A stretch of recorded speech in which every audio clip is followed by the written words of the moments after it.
My name is ئەنۋەر. I live in Belgium. By making this video, I would like to testify that my father, نياز, he's been under detention, arbitrary detention, in China's concentration camp since April 2018.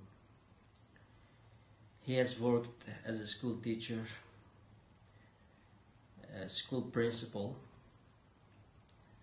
and before he was arrested in 2018, he was working at the education department of our town in Toksun County. He is now 57 years old.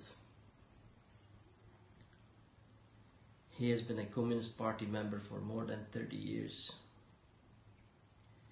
He hasn't committed any crime. His only crime was being an ethnic Uyghur.